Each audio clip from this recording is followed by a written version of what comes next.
हरिओम। वेदों का 5 भाग में हम लोगों ने विभाग किया था और उसमें क्या-क्या था आप जानते हैं। जैसे अप्राप्त के प्रापक, मुख्य गुण आदि पदार्थों के जो बोधक वाक्य होते हैं उनको कहते हैं विधि वाक्य, ठीक है। और उसके बाद विधि के बाद आ जाता है मंत्र दूसरे नंबर पर। पहला हो गया आपका विधि वाक्य, दूसरा नंबर पर हो गया आपका मंत्र। तो मंत्र में हम लोगों ने क्या क्या पढ़े, जैसे अपूर्व विधि, नियम विधि, परिसंख्या विधि, इनका जो बोधक होते हैं उनको मंत्र कहते हैं, ठीक है। और तीसरा हो जाता है उद्भिद आदि, उद्भिद याग है, चित्रा याग है। इन सब का जो वाचक जो श्रुतियाँ हैं, जो वेद वाक्य है, उनको कहते हैं नामधेय, ठीक है। उसके बाद चौथा में आ जाता है आपका निषेध। निषेध में हम लोगों ने क्या क्या पढ़े कि जो अनिष्ट के वाचक है, ठीक है, जो अनिष्ट के वाचक है उन सब का जो वाक्य है, अनिष्ट के वाचक जो वाक्य है उन सबको क्या कहते हैं, निषेध वाक्य कहते हैं। और उसके अतिरिक्त एक और प्रकरण बचा है जिसको कहते हैं अर्थवाद, ठीक है। अब अर्थवाद में क्या आता है, कुछ वेद मंत्र ऐसे होते हैं जहाँ पर कुछ स्तुति होता है, स्तुति यानी कि प्रशंसा होता है। और कुछ वेद मंत्र ऐसे हो जहाँ पर कुछ निंदा होता है, यानी कि उसको इष्ट नहीं है, ठीक है। उस कार्य को करने में उसका निषिद्धता रहता है, तो निंदा होता है। तो स्तुति और निंदा इस प्रकार की जो वेद प्रतिपादक वाक्य है उनको कहते हैं अर्थवाद, ठीक है। अब ये क्लियर हो गया आपको, ये जो 5 टॉपिक है, ठीक है। अब 5 टॉपिक में हम लोग आज पढ़ेंगे अर्थवाद को, ठीक है। अर्थवाद ये बहुत इंपॉर्टेंट टॉपिक है और ये अन्य शास्त्रों के लिए बहुत उपयोगी होता है। जैसे वेदांत शास्त्र है तो वेदांत शास्त्र के लिए भी बहुत उपयोगी है, और वेद के कर्मकांड में इसका आपको उपयोगिता देखने को मिलेगा। यदि आप वैदिक कर्म करना चाहते हैं, याग यागादि में आपका रुचि है, ठीक है, उसको करना चाहते हैं या फिर उसको पढ़ के समझना चाहते हैं, क्योंकि ये बहुत इंपॉर्टेंट पार्ट है वेद की कर्मकांड भाग। इसलिए हर स्टूडेंट को ये समझना चाहिए कि अर्थवाद, ये जो मीमांसा की चैप्टर है, ये बहुत ही इंपॉर्टेंट है और मीमांसा चैप्टर को समझना बहुत ज़रूरी है। तो उसमें अर्थवाद वाक्यों को आपको समझना भी बहुत इंपॉर्टेंट है, ठीक है। अब अर्थवाद के बारे में मैंने आपको बता दिया कि प्राशस्त्य निंदा अन्यतर परम वाक्यम अर्थवाद, ठीक है। प्राशस्त्य निंदा अन्यतर परम वाक्यम, ठीक है। प्रशंसा और निंदा के प्रतिपादक जो वाक्य है उसको कहते हैं अर्थवाद, ठीक है। और अर्थवाद 2 प्रकार की है, एक विधि शेष है, एक निषेध शेष है, ठीक है। यहाँ पर एक बात ध्यान रखिए, जैसे जो प्रशंसा वाक्यों कैसे होता है, प्रशंसा वाक्य में क्या होता है, जो भी कर्म होता है वो विशिष्ट उपकारक कर्म होता है, अपकारक कर्म नहीं होता है, ठीक है। उपकारक कर्म होता है तो वो होता है आपका प्रशंसा वाक्य। अब कुछ ऐसे अपकारक कर्म होता है जिनका निंदा किया जाता है, तो निंदा करने का यही तात्पर्य है कि उस कार्य को आप ना करें, क्योंकि उसमें निंदा किया गया है, वो अपकारक होता है, ठीक है। इसलिए निंदा और प्रशंसा, निंदा में अपकारक वाक्यों का, अपकारक जो होता है, जो कर्म अपकारक होता है उसकी निंदा की जाती है, और जो कर्म उपकारक होता है उसकी प्रशंसा की जाती है। इसलिए निंदा और प्रशंसा यहाँ पर दोनों सन्निविष्ट है, ठीक है। तो इसी के आधार पर जो है यहाँ पर जो अर्थवाद है वो 2 प्रकार के यहाँ पर कहा गया है, विधि शेष और निषेध शेष। विधि शेष में आपको ये दृष्टांत है, वायव्यम श्वेतम आलभेत भूतिकामः, ठीक है। वायव्यम श्वेतम आलभेत भूतिकामः, भूति यानी कि वैभव, वैभव की कामना करने वाला व्यक्ति श्वेत पशु का आलम्बन वायु देवता के लिए करे, ठीक है।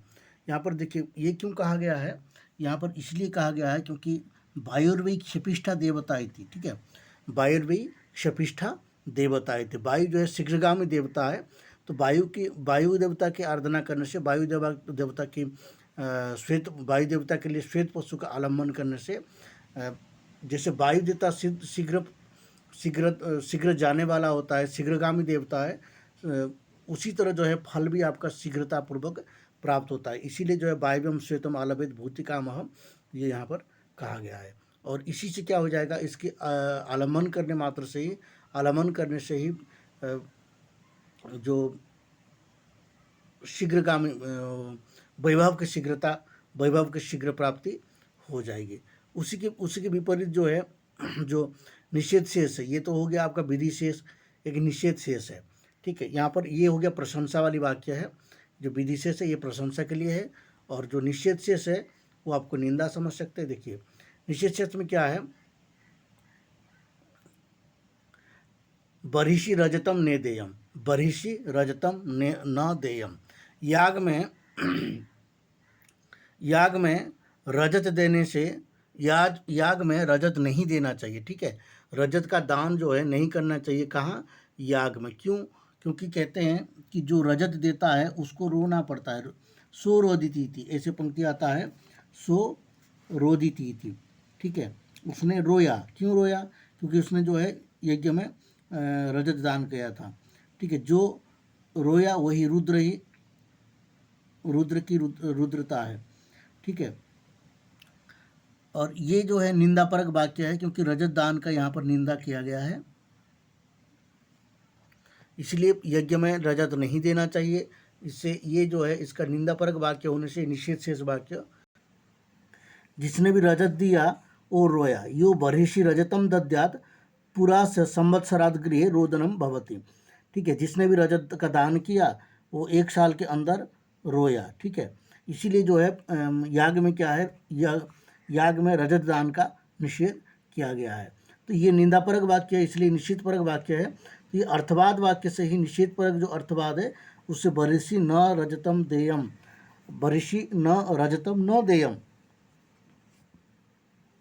इस निंदाबोधक वाक्य से निषेध की सार्थकता सिद्ध होती है, ठीक है। इसलिए इसका फल भी जो है मंगलकारक होता है, फल इसका अमंगलकारक नहीं होता है। अब देखते हैं जो अर्थवाद है, अब प्रकारांतर से वो 3 प्रकार की है, ठीक है। अगर प्रश्न आता है कि अर्थवाद कतिविधम, तो आप कह सकते हैं कि अर्थवाद 2 प्रकार के, जो जिसे हम लोगों ने पढ़ा, विधि शेष और निषेध शेष। यदि प्रकारांतर से यानी कि कुछ अलग प्रकार की, जो अभी बताएंगे कि किस प्रकारांतर से जो है यहाँ पर 3 प्रकार के माना गया है। इसके लिए एक श्लोक आता है, बहुत प्रसिद्ध श्लोक है, इसलिए ये वाक्य पूछने की बहुत संभावना रहती है। विरोधे गुणवादः स्यात् अनुवादोवधारिते भूतार्थवादस्तद्धानात् अर्थवादस्त्रिधामतः, ठीक है। विरोधे गुणवादः स्यात् अनुवादो अवधारिते भूतार्थवादस्तद्धानात् अर्थवादस्त्रिधामतः। जहाँ पर विरोध होता है वहाँ पर गुणवाद होता है, और अनुवाद अवधारिते, ठीक है। अभी पूरे के पूरे हम डिटेल्स में पढ़ेंगे इसको। जहाँ पर विरोध होता है, ठीक है, जहाँ पर विरोध होता है वहाँ पर गुणवाद होता है। देखिए अब गुणवाद को देखिए थोड़ा सा। जहाँ अर्थवाद वाक्य से विषय का दूसरे प्रमाण से बाध हो वहाँ पर गुणवाद स्वीकार करना चाहिए। जैसे जहाँ पर अर्थवाद वाक्य से विषय का दूसरे प्रमाण से स्वीकार हो, विषय दूसरे प्रमाण से स्वीकार होता हो, उसको वहाँ पर क्या होना चाहिए, वहाँ पर इसको कहते हैं प्रमाणांतर विरोधे सत्यर्थवाद गुणवाद, ठीक है। यथा आदित्यो युपः, ठीक है।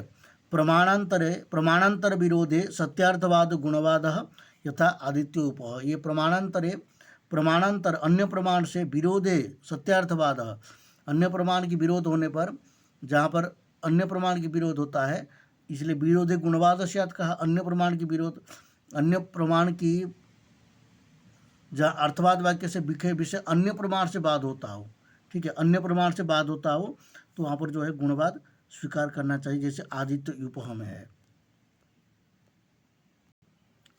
आदित्य यूपः क्या है? आदित्य यूपः, ठीक है। यूपः कहते हैं एक स्तंभ को, ठीक है। जैसे यज्ञशाला में एक स्तंभ बनाया जाता है जिसको आदित्य मान करके उसका जो है याग करना पड़ता है, आदित्य मान करके उसको, ठीक है। परंतु वो आदित्य है क्या? एक स्तंभ है, स्तंभ कभी आदित्य नहीं हो सकता है, ठीक है। आदित्य यूपः, तो अन्य प्रमाण से इसका बात हो जाता है। प्रत्यक्ष प्रमाण से, प्रत्यक्ष में दिखता है कि जो सूर्य है वो ये स्तूप नहीं है, परंतु सूर्य का इसमें जो है कल्पना करना है, सूर्य का जो है इसमें आक्षेप करना है, और वहाँ पर यज्ञ कार्य का संपन्न करना है। इसलिए आदित्य यूपः में इस प्रसंग में जो है सूर्य को मान करके करना है, ना कि सूर्य। प्रत्यक्ष यहाँ पर बात हो जाता है, इसलिए विरोधे गुणवाद स्यात्, ठीक है। यहाँ पर प्रत्यक्ष प्रमाण से जो है विरोध हो जाता है कि आदित्य जो यूपः है वो आदित्य नहीं है, इसलिए यहाँ पर क्या हो जाएगा, आदित्य यूपः में यहाँ पर गुणवाद स्वीकार करना पड़ेगा। अन्य कुछ भी स्वीकार यहाँ पर नहीं करना है, गुणवाद स्वीकार करना है, क्योंकि यहाँ पर प्रत्यक्ष प्रमाण से, अन्य प्रमाण से इसका बात हो जाता है, प्रत्यक्ष प्रमाण से इसका बात हो जाता है। दूसरा है दूसरा है इसका वाक्य देख लीजिए। प्रमाणांतर अवगतार्थ बोधको अर्थवाद अनुवाद अनुवाद, ठीक है। प्रमाणांतर अन्य प्रमाण से अवगतार्थ बोधक अर्थवाद, ठीक है। दूसरे प्रमाण से ज्ञात विषय का ही अर्थवाद वाक्यों से कथन अनुवाद होता है। जैसे दूसरे प्रमाण से ज्ञात है, दूसरे प्रमाण से ज्ञात है, दूसरे प्रमाण से ज्ञात है जो विषय, उसका यदि हम फिर दोबारा कथन करते हैं तो उसको क्या कहेंगे? ऐसी जो अर्थवाद होगा उसको अनुवाद कहेंगे। अनु यानी कि पश्चातवाद अनुवाद, बाद में कहा गया जो वाक्य है। जैसे पहले आपने कुछ कहा, उसको मैंने फिर एक अलग प्रकार से उसको मैंने बताया, तो उसको कहते हैं अनुवाद, ठीक है। जैसे कि आपने कहा, जैसे अंग्रेजी का आप हिंदी में ट्रांसलेट करते हैं या फिर संस्कृत का हिंदी में ट्रांसलेट करते हैं, वाक्य वही है, अर्थ भी वही है, परंतु वो अन्य प्रमाण से पहले, जैसे मान लीजिए मम नाम राघवः, ठीक है। मम नाम राघव ये संस्कृत में कहा गया है, तो ये प्रत्यक्ष, ये मम नाम राघव ये एक वाक्य हो गया। उसका जब हम उसको फिर दूसरे भाषा में कहते हैं कि मेरा नाम राघव है, तो वो क्या हो जाता है कि उसका अनुवाद होता है, वो मुख्य वाक्य नहीं होता है, उस पूर्व वाक्य का अनुवाद हो जाता है। उसी प्रकार अन्य प्रमाण से जब विषय का ज्ञात होता है, ठीक है, अन्य प्रमाण से जिस विषय का ज्ञात होता है, अगर उस बात का कथन करना हो तो वो क्या हो जाएगा? अनुवाद हो जाएगा। जैसे यहाँ पर अग्निर्हिमस्य भेषजम, अग्नि हिमस्य भेषजम, हिम का भेषज क्या है? अग्नि है, ठीक है। हिम यानी कि शीत, ठंडा ठंडा, ठीक है। जब ज़्यादा शीत होता है तो उसमें अग्नि जलाइए और अग्नि को हाथ पैर सेक दीजिए, तो आपको क्या लगेगा? उसमें उष्णता आ जाएगी, और उसके लिए क्या, वो औषध के समान काम करेगा। यदि ज़्यादा ठंडा लग जाए तो आदमी उसमें उसका शरीर की हानि होता है, और वो शरीर अकड़ करके उसकी प्राणवायु भी रुकने की संभावना रहती है। तो वैसी स्थिति में यदि अग्नि जलाए जाए तो उसके लिए वो क्या होगा? भेषज, औषध की तरह काम करेगा। इसलिए अग्निर्हिमस्य भेषजम, हिम यानी कि बहुत जो शीत है, बर्फ, बर्फीला हिम होता है, बर्फ बहुत ठंडा होता है, शीत होता है। तो ऐसी स्थिति में यदि अग्नि उसका उपयोग किया जाए तो वो औषध की तरह काम करता है, ठीक है। अग्नि ठंडक की दवा है। जैसे बद्रीनाथ आदि में बहुत ठंड पड़ता है, वहाँ अगर कोई बर्फ़ में चले जाए तो उसकी पैर इतना ठंड हो जाता है उसको पता भी नहीं चलता है।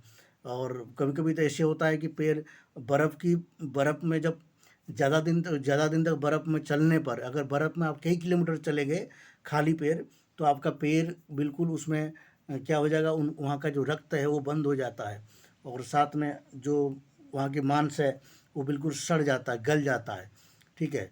और पता भी नहीं चलेगा कि कब गल गया। ऐसे बहुत सारी घटनाएं होती रहती है, ठीक है।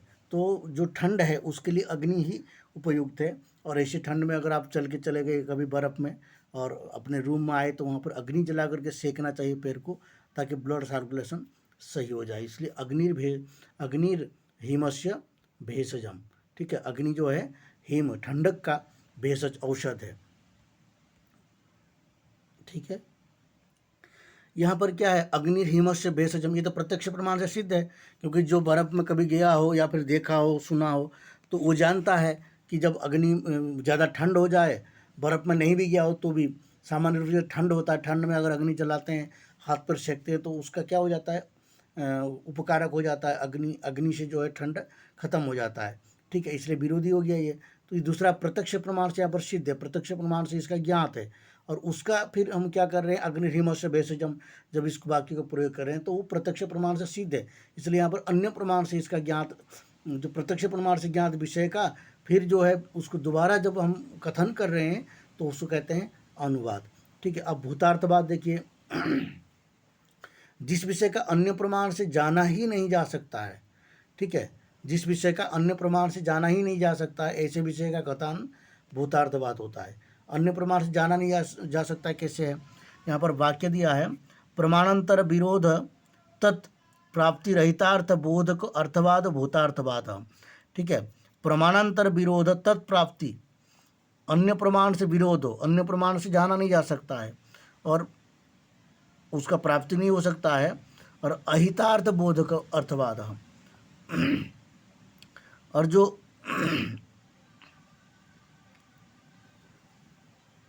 इन दोनों से रहित विषय का जो ज्ञापक अर्थवाद होगा, ज्ञापक जो ज्ञान होगा, जो अर्थवाद होगा, उसको कहेंगे भूतार्थवाद।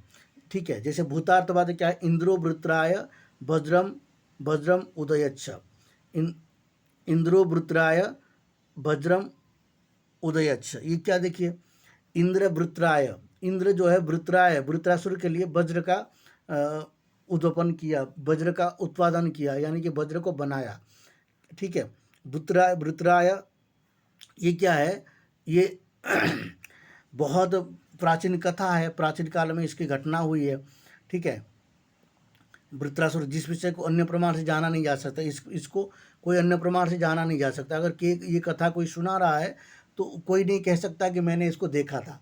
ठीक है, या फिर कोई विरोध भी नहीं कर सकता है कि ये गलत बोल रहा है। ठीक है, क्योंकि जो कथा सुना रहे हैं वो किसी शास्त्र के अनुसार हो सकता है, या फिर वो परंपरागत कहीं से सुना होगा, ऐसे हो सकता है। तो इसलिए इंद्र वृत्राय वज्रम उदयच्छ, इंद्र जो है वृत्रासुर के वध करने के लिए जो है वज्र का निर्माण किया था।